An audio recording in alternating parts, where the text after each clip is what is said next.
ಅಜ್ಞಾನತಿಮಿರಾಂಧಸ್ಯ ಜ್ಞಾನಾಂಜನಶಲಾಕಯಾ ಚಕ್ಷುರುನ್ಮಿಲಿತಂ ಯೇನ ತಸ್ಮೈ ಶ್ರೀ ಗುರವೇ ನಮಃ.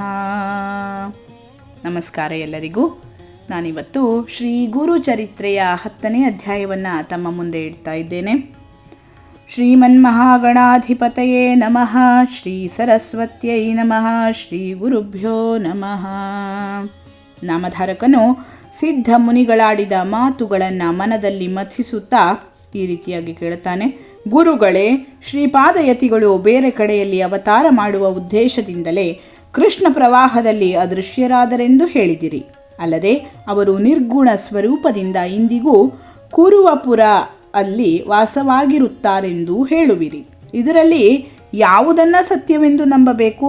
ಗುರುಗಳು ಒಬ್ಬರೇ ಇದ್ದು ಎಲ್ಲ ಕಡೆಗಳಲ್ಲಿಯೂ ಜಾಗೃತರಾಗಿರುವುದಕ್ಕೆ ಅದೆಂತೂ ಸಾಧ್ಯ? ಈ ನನ್ನ ಸಮಸ್ಯೆಯನ್ನು ಮೊದಲು ಪರಿಹರಿಸಿ, ನಂತರ ನನಗೆ ಕುರುವಪುರದ ಕ್ಷೇತ್ರದ ಮಹಿಮೆಯನ್ನು ಹೇಳುವ ಕೃಪೆ ಮಾಡಬೇಕೆಂದು ಅತಿ ಜಿಜ್ಞಾಸುವಾಗಿ ಕೇಳಿಕೊಂಡನು. ನಾಮಧಾರಕನ ವಿವೇಚನಾಪೂರ್ಣ ಪ್ರಶ್ನೆಯಿಂದ ಸಿದ್ಧ ಮುನಿಗಳಿಗೆ ಸಂತೋಷವೆನಿಸಿತು. ಅವರು ಆತನಿಗೆ ಈ ರೀತಿಯಾಗಿ ಹೇಳತೊಡಗಿದರು. ನಾಮಧಾರಕ, ಶ್ರೀಪಾದರಾಯರೆಂದರೆ ಸಾಮಾನ್ಯ ಮಾನವರಲ್ಲ. ವಿಶ್ವವನ್ನೆಲ್ಲ ಏಕಕಾಲಕ್ಕೆ ವ್ಯಾಪಿಸಬಲ್ಲ ಪರಮಾತ್ಮ ಸ್ವರೂಪರು. ಅವರು ಜಗತ್ ಕಲ್ಯಾಣಕ್ಕಾಗಿ ಅನಂತ ರೂಪಗಳನ್ನು ಧರಿಸಬಲ್ಲರು. ಅನೇಕ ಸ್ಥಳಗಳಲ್ಲಿ ಏಕಕಾಲಕ್ಕೆ ಕಾಣಿಸಿಕೊಳ್ಳಬಲ್ಲರು. ಈಗ ಭಾರ್ಗವರಾಮನ ಉದಾಹರಣೆಯನ್ನೇ ತೆಗೆದುಕೋ. ಪರಶುರಾಮನು ಚಿರಂಜೀವಿಯಾಗಿರುವುದರಿಂದ ಅವನು ಇನ್ನೂವರೆಗೆ ಗುಪ್ತವಾಗಿ ಜೀವಿಸಿಕೊಂಡೇ ಇರುವನು. ಶ್ರೀ ವಿಷ್ಣುವಿನ ದಶಾವತಾರಗಳಲ್ಲಿ ಒಬ್ಬನಾದ ಈ ಪರಶುರಾಮನು ಜೀವಿಸಿರುವಾಗಲೇ ಆತನ ಮುಂದಿನ ಅವತಾರ ಪುರುಷನಾದ ಶ್ರೀರಾಮನ ಮುಂದೆ ಕಾಣಿಸಿಕೊಂಡನು. ಅಲ್ಲದೆ ಕೃಷ್ಣ, ಬೌದ್ಧ ಮುಂತಾದ ಅವತಾರಗಳಾದ ಕಾಲಕ್ಕೂ ಪರಶುರಾಮನು ಜೀವಂತವಾಗಿಯೇ ಇರುತ್ತಾನೆ. ಅದರಂತೆ ಶ್ರೀಪಾದಯತಿಗಳು ಎಂದು ಭಾವಿಸು. ಅವರು ಎಲ್ಲ ಸ್ಥಾನಗಳಲ್ಲಿಯೂ ವಾಸಿಸಬಲ್ಲ ಸರ್ವವ್ಯಾಪಿ ಪರಮಾತ್ಮ ಸ್ವರೂಪರು. ಅದರಿಂದಾಗಿಯೇ ಶ್ರೀ ಗುರುಗಳು ನಿರ್ಗುಣ ಸ್ವರೂಪದಿಂದ ವಾಸವಾಗಿರುವ ಕುರುವಪುರಕ್ಕೆ ಅಷ್ಟೊಂದು ಮಹತ್ವ ಹೊಂದಿದೆ. ಆ ಕ್ಷೇತ್ರವು ಬೇಡಿದವರಿಗೆ ಬೇಡಿದ್ದನ್ನು ನೀಡುವ ಕಾಮಧೇನುವಾಗಿದೆ. ಶ್ರೀಪಾದರಾಯರು ಅಲ್ಲಿ ನಿರ್ಗುಣ ಸ್ವರೂಪದಿಂದ ಸದಾ ವಾಸವಾಗಿದ್ದು ತಮ್ಮನ್ನು ನಂಬಿ ಬರುವ ಭಕ್ತರಿಗೆ ಅವರು ಸರ್ವ ರೀತಿಯ ಸುಖ, ಸ್ವರ್ಗ, ಜೀವನ್ಮುಕ್ತಿಯನ್ನು ಸಹಿತ ದಯಪಾಲಿಸುತ್ತಲಿದ್ದಾರೆ. ಈ ಬಗ್ಗೆ ಸಹಜವಾಗಿ ಒದಗಿದ ಒಂದು ಅಪೂರ್ವವಾದ ಘಟನೆಯನ್ನು ನಿನಗೆ ದೃಷ್ಟಾಂತಕ್ಕಾಗಿ ಹೇಳುತ್ತೇನೆ. ಲಕ್ಷ್ಯಗೊಟ್ಟು ಕೇಳು. ಒಂದು ಹಳ್ಳಿಯಲ್ಲಿ ವಲ್ಲಭೇಶ ಎಂಬ ಹೆಸರಿನ ಕಾಶ್ಯಪ ಗೋತ್ರದ ಒಬ್ಬ ಬ್ರಾಹ್ಮಣನಿದ್ದನು. ಸುಶೀಲನು, ಸೌಜನ್ಯಶಾಲಿಯೂ ಆದ ಆತನು ಗ್ರಾಮಾಂತರಗಳಲ್ಲಿ ವ್ಯಾಪಾರ ಮಾಡಿ ತನ್ನ ಉಪಜೀವನ ಸಾಗಿಸುತ್ತಿದ್ದನು. ನಿಷ್ಠಾವಂತನಾದ ವಲ್ಲಭನು ಪ್ರತಿ ವರ್ಷವೂ ತಪ್ಪದೇ ಕುರುವಪುರ ಯಾತ್ರೆಗೆ ಹೋಗುವ ಪದ್ಧತಿಯನ್ನು ಇಟ್ಟುಕೊಂಡಿದ್ದನು. ಹೀಗೆ ಇರುತ್ತಾ ಒಂದು ಬಾರಿ ಆತನು ದೊಡ್ಡ ವ್ಯಾಪಾರಕ್ಕೆಂದು ಪಟ್ಟಣಕ್ಕೆ ಹೋಗುವಾಗ ಈ ಸಲದ ವ್ಯಾಪಾರದಲ್ಲಿ ಹೆಚ್ಚಿನ ಲಾಭ ಬಂದರೆ ಕುರುವಪುರದ ಯಾತ್ರೆಯಲ್ಲಿ ಸಹಸ್ರ ಬ್ರಾಹ್ಮಣರಿಗೆ ಅನ್ನ ಸಂತರ್ಪಣೆ ಹಾಗೂ ಇಷ್ಟಾರ್ಥ ಭೋಜನಗಳನ್ನು ಮಾಡಿಸುವುದಾಗಿ ಹರಕೆ ಹೊತ್ತನು. ಗುರುಗಳ ಅನುಗ್ರಹದಿಂದ ಆ ಸಲದ ಅವನ ವ್ಯಾಪಾರದಲ್ಲಿ ಅವನು ಭಾವಿಸಿದುದಕ್ಕಿಂತ ಹೆಚ್ಚಾಗಿ, ಅಂದರೆ 100 ಪಟ್ಟು ಲಾಭ ದೊರೆಯಿತು. ಆಗ ವಲ್ಲಭೇಶನ ಆನಂದಕ್ಕೆ ಪಾರವೇ ಇಲ್ಲದಂತಾಯಿತು.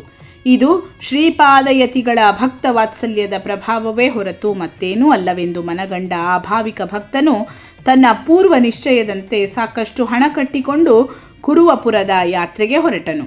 ಸಹಸ್ರ ಬ್ರಾಹ್ಮಣರಿಗೆ ಇಷ್ಟಾರ್ಥ ಭೋಜನ ಮಾಡಿಸಬೇಕೆಂದೇ ಅವನ ಮುಖ್ಯ ಉದ್ದೇಶವಾಗಿತ್ತು. ವಲ್ಲಭೇಶನು ಸಾಕಷ್ಟು ಹಣ ಕಟ್ಟಿಕೊಂಡು ಕುರುವಪುರಕ್ಕೆ ಹೊರಟಿರುವುದು ಕೆಲವು ಜನ ಕಳ್ಳರಿಗೆ ಗೊತ್ತಾಯಿತು. ಅವರು ವಲ್ಲಭೇಶನನ್ನು ನಡುದಾರಿಯಲ್ಲಿ ಕೊಂದು ಆತನ ದ್ರವ್ಯವನ್ನು ಅಪಹರಿಸುವ ದುರುದ್ದೇಶದಿಂದ ಕಪಟ ಯಾತ್ರಿಕರ ವೇಷ ಧರಿಸಿಕೊಂಡು ಆತನನ್ನು ಹಿಂಬಾಲಿಸಿಕೊಂಡು ನಡೆದರು. ಅವರೆಲ್ಲರೂ ಕೂಡಿ ದಾರಿ ಹಿಡಿದು ಹೋಗುತ್ತಿರುವಾಗ ಆ ಚೋರರು ತಾವು ಶ್ರೀಪಾದಯತಿಗಳ ಕ್ಷೇತ್ರವಾದ ಕುರುವಪುರಕ್ಕೆ ಹೊರಟಿರುವುದಾಗಿ ವಲ್ಲಭೇಶನಿಗೆ ತಿಳಿಸಿ ಆತನ ಸಖ್ಯ ಬೆಳೆಸಿದರು. ನಿರ್ಜನವಾದ ಅರಣ್ಯ ಪ್ರದೇಶದಲ್ಲಿ ಹಾಯ್ದು ಹೋಗುತ್ತಿರುವಾಗ ಸಂಧಿ ಸಾಧಿಸಿ ಆ ಕಳ್ಳರು ವಲ್ಲಭೇಶನನ್ನು ಕೊಲೆ ಮಾಡಿಬಿಟ್ಟರು. ಆತನ ರುಂಡ ಮುಂಡಗಳು ಬೇರೆ ಬೇರೆಯಾಗಿ ಬಿದ್ದೊಡನೆಯೇ ಆ ನೀಚರು ಬಲು ಸಂಭ್ರಮದಿಂದ ಮುಂದುವರೆದು ಆತನಲ್ಲಿದ್ದಂತಹ ಹಣದ ಗಂಟನ್ನು ತಕ್ಕೊಂಡು ಹೊರಟು ಹೋಗುವುದರಷ್ಟರಲ್ಲಿದ್ದರು. ಆದರೆ ಅಷ್ಟರಲ್ಲಿಯೇ ಒಂದು ಅದ್ಭುತ ಘಟನೆ ನಡೆಯಿತು. ಭಕ್ತ ರಕ್ಷಕನಾದ ಶ್ರೀಪಾದಯತಿರಾಯನು ಜಟಾಜೂಟ ಭಸ್ಮ ರುದ್ರಾಕ್ಷಿಗಳಿಂದ ಅಲಂಕೃತನಾಗಿ ಕೈಯಲ್ಲಿ ತ್ರಿಶೂಲ, ಖಡ್ಗ ಮುಂತಾದ ಆಯುಧಗಳನ್ನು ಹಿಡಿದು ಆ ಕಳ್ಳರೆದುರು ಧುತ್ತೆಂದು ಪ್ರಕಟನಾಗಿ ನಿಂತನು. ಮತ್ತು ಮಾತನಾಡುವುದಕ್ಕೆ ಸಹಿತ ಆಸ್ಪದ ಕೊಡದೆ ಆ ಕಳ್ಳರೆಲ್ಲರನ್ನೂ ತನ್ನ ಕೈಯಲ್ಲಿರುವ ಖಡ್ಗ ತ್ರಿಶೂಲಗಳಿಂದ ಇರಿದು ಕೊಂದು ಹಾಕಿದನು.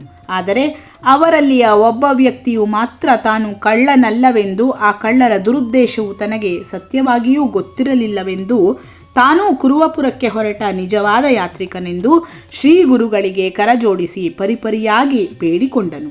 ಸದ್ಗುರುಗಳಾದ ಶ್ರೀಪಾದರಾಯರು ತಮ್ಮ ಜ್ಞಾನ ದೃಷ್ಟಿಯಿಂದ ಅವನು ನಿಜವಾದ ಯಾತ್ರಿಕನು ಎಂಬುದನ್ನು ಗುರುತಿಸಿ ಆತನನ್ನು ಸಮೀಪಕ್ಕೆ ಕರೆದು ಆತನ ಕೈಯಲ್ಲಿ ಭಸ್ಮವನ್ನು ಕೊಟ್ಟರು ಮತ್ತು ವಲ್ಲಭೇಶನ ರುಂಡ ಮುಂಡಗಳನ್ನು ಜೋಡಿಸಿ ಆ ವಿಭೂತಿಯನ್ನು ಲೇಪನ ಮಾಡು ಎಂದು ಆತನಿಗೆ ಆಜ್ಞೆ ಕೊಟ್ಟು ನಿಂತಲ್ಲಿಯೇ ಅದೃಶ್ಯರಾಗಿ ಬಿಟ್ಟರು. ಶ್ರೀಪಾದರಾಯರ ಹೇಳಿಕೆಯಂತೆ ಭಸ್ಮಲೇಪನ ಮಾಡಿದೊಡನೆಯೇ ವಲ್ಲಭೇಶನು ನಿದ್ರೆ ತಿಳಿದವರಂತೆ ಎದ್ದು ಕುಳಿತನು. ತನ್ನ ಮಗ್ಗುಲಲ್ಲಿ ಹತರಾಗಿ ಬಿದ್ದಿರುವ ಕಳ್ಳರನ್ನು ನೋಡಿ ಭಯ ವಿಸ್ಮಯಗಳಿಂದ ಇದೇನು ಭೀಕರ ದೃಶ್ಯ ಎಂದು ಜೀವದಿಂದ ಉಳಿದ ಜೊತೆಗಾರನನ್ನು ಕೇಳಿದನು. ಆಗ ಆತನು ವಲ್ಲಭೇಶನಿಗೆ ನಡೆದ ಸಂಗತಿಯನ್ನೆಲ್ಲ ವಿವರವಾಗಿ ಹೇಳಿದನು.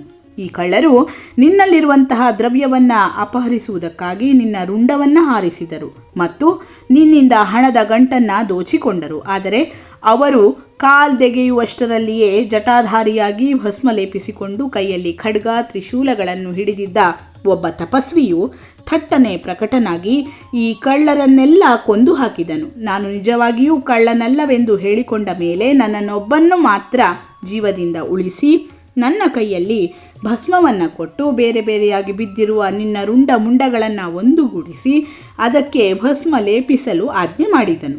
ನಾನು ಆತನ ಆಜ್ಞೆಯಂತೆ ಕಾರ್ಯ ಮಾಡಿದೊಡನೆಯೇ ನಿನಗೆ ಜೀವದುಂಬಿ ಎದ್ದು ಕುಳಿತಿ. ಆ ತಪಸ್ವಿಯು ಇಷ್ಟು ಹೊತ್ತಿನವರೆಗೆ ಇಲ್ಲಿಯೇ ನಿಂತಿದ್ದನು, ಈಗ ಅದೆಲ್ಲಿಯೋ ಅದೃಶ್ಯನಾಗಿ ಹೋಗಿಬಿಟ್ಟಿರುವನು ಎಂದು ನಡೆದ ಸಂಗತಿಯನ್ನೆಲ್ಲ ತಿಳಿಸಲು ಇದು ಶ್ರೀಪಾದರಾಯರ ಭಕ್ತವಾತ್ಸಲ್ಯವೇ ಹೊರತು ಮತ್ತೇನೂ ಅಲ್ಲವೆಂದು ಅರ್ಥ ಮಾಡಿಕೊಂಡ ಆ ವಲ್ಲಭೇಶನು ಕಳ್ಳರಲ್ಲಿದ್ದಂತಹ ತನ್ನ ದ್ರವ್ಯವನ್ನೆಲ್ಲ ಮರಳಿ ತಕ್ಕೊಂಡನು ಮತ್ತು ಮೊದಲಿನ 10 ಪಟ್ಟು ಭಕ್ತಿಯನ್ನು ಗುರುಗಳ ಬಗ್ಗೆ ಮನದಲ್ಲಿಯೇ ತಾಳಿ ಅತಿ ಸಂತೋಷದಿಂದ ಕುರುವಪುರಕ್ಕೆ ಬಂದು 4,000 ಬ್ರಾಹ್ಮಣರಿಗೆ ಇಷ್ಟಾರ್ಥ ಭೋಜನವನ್ನಿತ್ತು ಸಂತೃಪ್ತಿಪಡಿಸಿದನು. ನಾಮಧಾರಕನೇ, ಈ ಪ್ರಕಾರವಾಗಿ ಕುರುವಪುರದ ಕ್ಷೇತ್ರ ಮಹಿಮೆಯು ಪ್ರಖ್ಯಾತವಾಗಿರುವುದು. ಶ್ರೀಪಾದರಾಯರು ಇಂದಿಗೂ ಕುರುವಪುರದಲ್ಲಿ ನಿರ್ಗುಣ ರೂಪದಿಂದ ವಾಸವಾಗಿರುವರು ಎಂಬುದರಲ್ಲಿ ಎಳ್ಳನಿತೂ ಸಂಶಯವಿಲ್ಲ. ಮುಂದೆ ಅವತಾರ ಮಾಡಬೇಕಾಗಿರುವುದರಿಂದ ಅವರು ಅಲ್ಲಿ ಗುಪ್ತ ರೂಪದಿಂದ ಇರುವರು, ಇದು ನಿಜವೆಂದು ನಂಬು ಎಂದು ಸಿದ್ಧಮುನಿಗಳು ನಾಮಧಾರಕನಿಗೆ ಕುರುವಪುರದ ಕ್ಷೇತ್ರ ಮಹಿಮೆಯನ್ನು ತಿಳಿಸಿದರು ಎಂಬಲ್ಲಿಗೆ ಶ್ರೀ ಗುರುಚರಿತ್ರೆ ಎಂಬ ಅಮೃತಮಯವಾದ ಕಥಾಕಲ್ಪತರುವಿನಲ್ಲಿ ಶ್ರೀ ನರಸಿಂಹ ಸರಸ್ವತಿ ಉಪಾಖ್ಯಾನದಲ್ಲಿ ಸಿದ್ಧನಾಮಧಾರಕ ಸಂವಾದದಲ್ಲಿ 10ನೇ ಅಧ್ಯಾಯ ಮುಕ್ತಾಯವಾಯಿತು. ಶ್ರೀಮದ್ ದತ್ತಾತ್ರೇಯ ಅರ್ಪಣಮಸ್ತು. ಸದ್ಗುರು ಶ್ರೀಪಾದ ಶ್ರೀವಲ್ಲಭ ನರಸಿಂಹ ಸರಸ್ವತಿ ಮಹಾರಾಜ್ ಕಿ ಜೈ. ಧನ್ಯವಾದಗಳು. ಲೋಕಾಃ ಸಮಸ್ತಾಃ ಸುಖಿನೋ ಭವಂತು.